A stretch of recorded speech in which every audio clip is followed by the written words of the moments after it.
ಶ್ರೀ ಗುರುಭ್ಯೋ ನಮಃ. ನನ್ನ ಆಧ್ಯಾತ್ಮ ಬಂಧುಗಳೇ, ನಾನು ಶಿವಾನಂದ ಲಹರಿಯ 25, 26, 27 ಈ ಸ್ತೋತ್ರಗಳು ಮತ್ತು ಇದರ ಅರ್ಥವನ್ನು ಮುಂದುವರಿಸ್ಕೊಂಡು ಹೋಗ್ತೀನಿ. ಶಿವಾನಂದ ಲಹರಿ ಆದಿಶಂಕರ ಭಗವತ್ಪಾದಾಚಾರ್ಯರು ಭಕ್ತಿಯನ್ನೇ ಪ್ರಧಾನವಾಗಿ ಇಟ್ಟುಕೊಂಡು ರಚನೆ ಮಾಡಿರುವಂಥದ್ದು. ಇದನ್ನು ಶಂಕರರು ಶ್ರೀಶೈಲದಲ್ಲಿ ರಚಿಸಿರುವಂಥದ್ದು.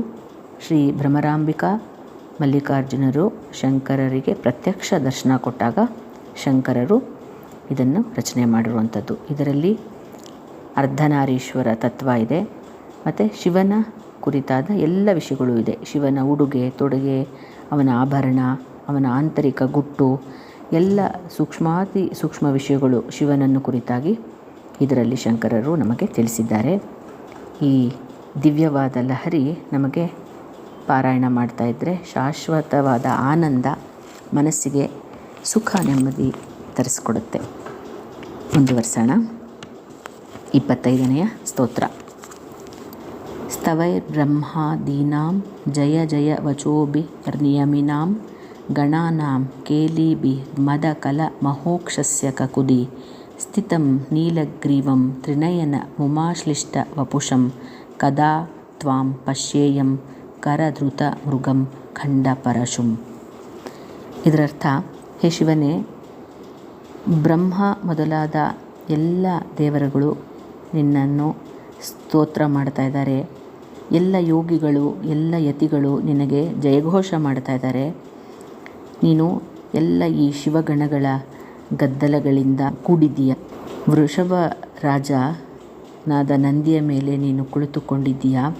ನಿನ್ನ ಕೈಯಲ್ಲಿ ಮೃಗ, ಖಂಡಪರಶುಗಳು ಎಲ್ಲ ಇದೆ. ಪಾರ್ವತಿನ ನೀನು ಆಲಂಗಿಸ್ಕೊಂಡಿದ್ದೀಯಾ.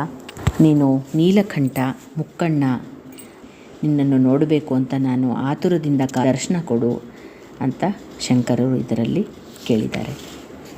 26ನೆಯ ಸ್ತೋತ್ರ.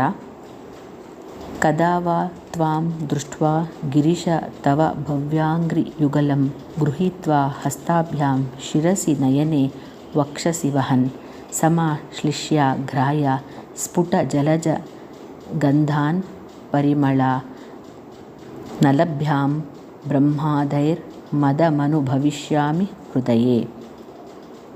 ಹೇ ಶಂಕರ, ನಿನ್ನ ಭವ್ಯವಾದ ಪವಿತ್ರವಾದ ಪಾದಗಳ ಎರಡನ್ನೂ ಬಿಗಿಯಾಗಿ ಹಿಡಿದುಕೋಬೇಕು ನಾನು ನನ್ನ ಕೈಯಲ್ಲಿ. ಮತ್ತು ನನ್ನ ತಲೆಯನ್ನು, ನನ್ನ ಕಣ್ಣನ್ನು, ನನ್ನ ಎದೆಯನ್ನು ನಾನು ನಿನ್ನ ಪಾದಗಳಿಗೆ ಒತ್ತಿಕೊಳ್ಳಬೇಕು. ನಿನ್ನನ್ನು ನಾನು ಆಲಂಗಿಸಿಕೊಳ್ಳಬೇಕು. ನಿನ್ನ ಪಾದದ ಮೇಲೆ ಇಟ್ಟಿರುವ ತಾವರೆಯ ಹೂಗಳ ಪರಿಮಳವನ್ನು ನಾನು ಮೂಸಿ ನೋಡಬೇಕು. ಇದು ಬ್ರಹ್ಮಾದಿ ದೇವತೆಗಳಿಗೂ ದುರ್ಲಭ ಭಾಗ್ಯವನ್ನು ನನಗೆ ಕೊಡು ಶಂಕರ ಅಂತ ಶಂಕರರು ಇದರಲ್ಲಿ ಕೇಳಿದ್ದಾರೆ. 27ನೆಯ ಸ್ತೋತ್ರ. ಕರಸ್ತೆ ಹೇಮಾದ್ರೌ ಗಿರೀಶ ನಿಕಟಸ್ಥೆ ಧನಪತೋ ಗೃಹಸ್ಥೆ ಸ್ವರ್ಭೂಜಾಮರ ಸುರಭಿ ಚಿಂತಾಮಣಿಗಣೆ ಶಿರಸ್ತೆ ಶೀತಾಂಶೌ ಚರಣಯುಗಲಸ್ಥೇಖಿಲ ಶುಭೆ ಕಮರ್ತಂ ದಾಸ್ಯೇಹಂ ಭವತು ಭವದರ್ಥಂ ಮಮ ಮನಃ. ಇದರಲ್ಲಿ ಶಂಕರರು ಹೇಳಿದ್ದಾರೆ, ಹೇ ಗಿರೀಶ, ನೀನು ಮೇರು ಅನ್ನುವ ಚಿನ್ನದ ಪರ್ವತವನ್ನೇ ಕೈಯಲ್ಲಿಟ್ಕೊಂಡಿದ್ದೀಯಾ. ಧನಪತಿಯಾದ ಕುಬೇರ ನಿನ್ನ ಬಳಿ ಕಾವಲು ಕಾದಿರ್ತಾನೆ. ನಿನಗೆ ಧನಕನಕಗಳಿಗೇನೂ ಕೊರತೆ ಇಲ್ಲ. ಕೇಳಿದ್ದನ್ನು ಕೊಡುವ ಕಲ್ಪವೃಕ್ಷ ನಿನ್ನ ಉದ್ಯಾನದಲ್ಲಿದೆ. ಕಾಮಧೇನು, ಚಿಂತಾಮಣಿ ಎಲ್ಲ ನಿನ್ನ ವಶದಲ್ಲಿದೆ. ಚಂದ್ರನೇ ನಿನ್ನ ತಲೆ ಮೇಲಿದ್ದಾನೆ. ಅವನು ಎಲ್ಲರ ಮನಸ್ಸನ್ನು ಸಂತೋಷಪಡಿಸುವಂತಹ ಚಂದ್ರ ಅವನು. ಮತ್ತು ಸಕಲ ಶುಭಗಳೂ ನಿನ್ನ ಪಾದಪದ್ಮದಲ್ಲಿ ಎಲ್ಲರಿಗೂ ಶುಭವನ್ನು ಕೊಡ್ತೀನಿ ಅಂತ ಕಾಯ್ಕೊಂಡು ನಿನ್ನನ್ನು ಕೇಳ್ಕೊಳ್ತಾ ನಿನ್ನ ಪಾದ ಕಮಲದಲ್ಲೇ ಇದೆ. ಹೀಗಿರುವಾಗ ನಾನು ನಿನಗೇನು ಕೊಡಬಲ್ಲೆ? ನನ್ನಲ್ಲಿ ಏನಿದೆ? ಅಂತಹ ಅಪೂರ್ವವಾದ ವಸ್ತು ನನ್ನಲ್ಲಿ ಯಾವುದೂ ಇಲ್ಲ. ಸಾಮಾನ್ಯ ನಾನು. ನನ್ನಲ್ಲಿ ಮನಸ್ಸಿದೆ, ಭಕ್ತಿ ಇದೆ.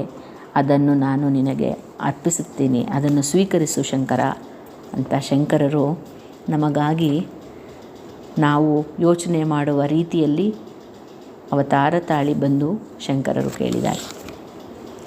ಎಲ್ಲ ನಮಗೆ ಭಕ್ತಿಯನ್ನು ತುಂಬಿ ಮನಸ್ಸನ್ನು ಸಂತೋಷಪಡಿಸುವಂತಹ ಲಹರಿಗಳು ಇದು. ಪಾರಾಯಣ ಮಾಡೋಣ. ಮುಂದಿನ ಸ್ತೋತ್ರಗಳಲ್ಲಿ ಸಿಗೋಣ. ಒಳ್ಳೆಯದಾಗಲಿ. ಶ್ರೀ ಗುರುಭ್ಯೋ ನಮಃ.